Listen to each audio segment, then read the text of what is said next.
Hello বন্ধুরা, আসসালামু আলাইকুম। Welcome back to my channel. বরাবরের মতো আজও হাজির হয়ে গেলাম আপনাদের সাথে নতুন আরেকটি ভিডিও নিয়ে।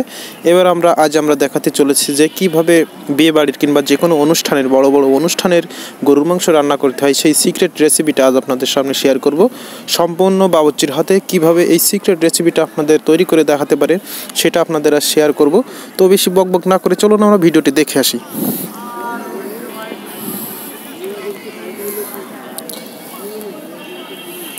প্রথমে আমরা এখানে গরুর মাংস নিয়েছি। গরুর মাংসে আমরা যে কয়টি আইটেম দেখাবো তার ভিতরে কিন্তু এই গরুর মাংসের একটি ইউনিক আইটেম, যেটা সবাই রান্না করে এবং সবাই রান্না করতে পারলে কিন্তু এটা কিছু সিক্রেট রেসিপি থাকে। তো এখানে গরু মাংস রান্না করার জন্য আমরা একটা পাতিলে অনেকগুলো গরু মাংস নিয়েছি। গরু মাংসতে প্রথমে যখন রান্না করতে হয় তার আগে কিন্তু এটা ধুয়ে নিতে হয়, কারণ এতে কিন্তু প্রচুর পরিমাণ রক্ত থাকে এবং এই রক্ত এবং মাংস যদি একসাথে রান্না করা হয় তাহলে কিন্তু প্রচুর একটি দুর্গন্ধ বের হয়। এজন্য আমরা রক্ত এবং মাংসটি আলাদা করার জন্য আমরা এখানে বারবার ধুয়ে নেব। একবার না, যতবার আমরা দেখব ধোয়ার পরে রক্ত থাকছে বা লাল অংশ থাকছে ততবার আমরা ধুয়ে নেব, কারণ রক্ত এবং মাংস কোনো সময় একসাথে রান্না করব না, কারণ এতে আমাদের মাংস রান্না নষ্ট হবে এবং ঘ্রাণটা নষ্ট হয়ে যেতে পারে। তো আমরা এখানে অনেকবার ধুয়ে নিয়েছি। ধুয়ে নেওয়ার পরে আমরা মাংসটি থেকে যে পানি থাকে সেই পানি থেকে মাংসটি আলাদা করে নিচ্ছি, কারণ মাংস এবং পানি একসাথে থাকলে রান্না করতে খুব ঝামেলা হবে। তাই এখানে দেখতে পাচ্ছেন আমরা পানি ঝরিয়ে নিয়েছি। শেষে কিছু পাত্তা পানি থাকছে যেটি আমরা নিভড়িয়ে মাংস এবং রক্তটি আলাদা করে নিচ্ছি।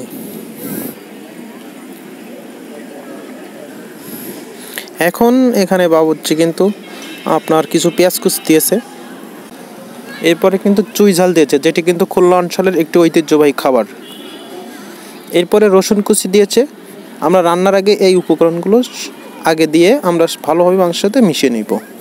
তো এখন দিচ্ছে কিছু সামান্য পরিমাণ লবণ এবং রান্না করা রেগুলার সয়াবিন তেল। এখানে মাংসটি যে অনুপাতে থাকবে সেই অনুপাতে আমাদের তেলটি মেপে দিতে হবে।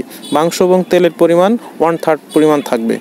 এখন আমরা মাংস এবং তেল একসাথে দিয়ে নিচ্ছি।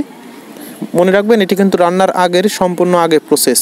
কোনো প্রকার জাল বা কোনো প্রকার চুলোয় দেওয়ার আগে কিন্তু এই প্রসেসগুলো তৈরি করা হচ্ছে।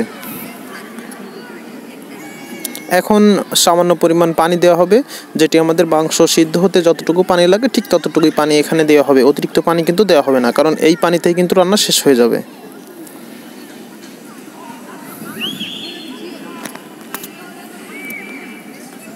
এবার হাঁড়িটা নিয়ে চলে যেতে হবে আমাদের সেই চুলোর পরে। এখন কিন্তু বাবুর্চি সেই সব কিছু উপকরণ দিয়ে সব কিছু দিয়ে কিন্তু বাবুর্চি নিয়ে যাচ্ছে সম্পূর্ণ চুলোর পরে।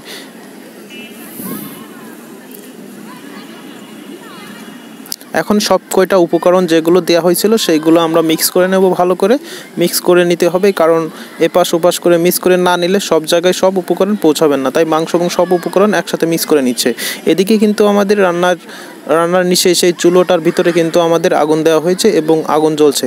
এ পর্যায়ে আমরা কিন্তু ঢাকনি দিয়ে ঢেকে দেব এবং চুলোয় সম্পূর্ণ জাল দিয়ে দেবো, কারণ যত সময় পর্যন্ত আমাদের এই মাংসটি সিদ্ধ না হবে তত সময় কিন্তু আমাদের জাল করতে হবে। আর মাঝে মাঝে এই বাবুর্চিটা সম্পূর্ণ মাংসটা উল্টিয়ে দেখবে, কারণ মাংসটা সিদ্ধ হয়েছে কিনা। যত সময় না সিদ্ধ হবে ততক্ষণ সময় কিন্তু আমাদের মাংসটি এই প্রসেসে জাল দিতে হবে এবং ঢাকনি দিয়ে ঢেকে রাখতে হবে। মনে রাখতে হবে, ঢাকনি দিয়ে ঢেকে রাখলে কিন্তু আমাদের মাংসটি বেশি হিট পায় এবং তাড়াতাড়ি সিদ্ধ হয়।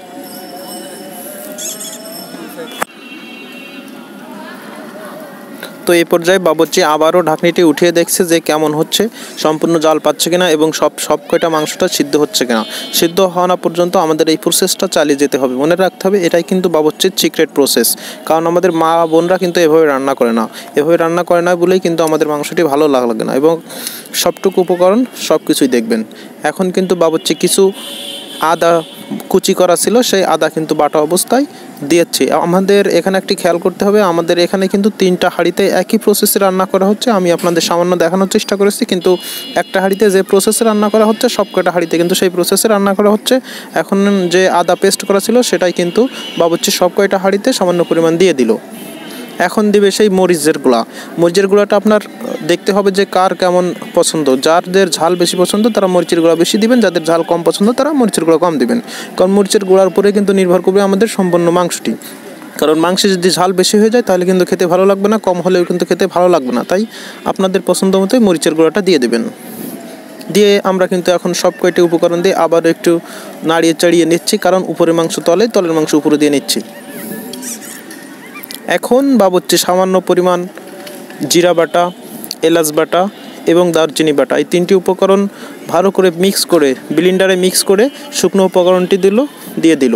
এখন আমরা আবার ভালো করে নেড়ে চেড়ে দেব এবং জালের পরিমাণ খুব হাই রাখবো যাতে মাংসটি তাড়াতাড়ি সিদ্ধ হয়ে যায়। এখন দেখছেন আমাদের মাংস কিন্তু খুব সুন্দর একটি কালার চলে এসেছে এবং আমাদের মাংস কিন্তু একটাও ভাঙে নাই। যতটুকু পানি দেওয়া ছিল তারপরে কিন্তু আর পানি দেওয়া হয়নি, অতটুকুই পানিতে আমাদের মাংসটি রান্না হবে ইনশাল্লাহ। সেই মাংসে আমাদের কিন্তু রান্না বাড়া শেষ হয়ে যাবে এবং খাওয়া শেষ হয়ে যাবে। তো দেখছেন এই মুহূর্তে আমাদের মাংসে কিন্তু সুন্দর একটা কালার চলে এসেছে এবং ফ্লেভারটাও কিন্তু খুব ভালো ছিল এবং মাংসর কিন্তু একটা পিছও আমাদের মাংস ভাঙবে না এবং কোনো মাংস কিন্তু কোনো কিছু হবে না। এখন আমরা শেষ আইটেম হিসাবে সামান্য পরিমাণ একটু হলুদ দিয়ে দেবো।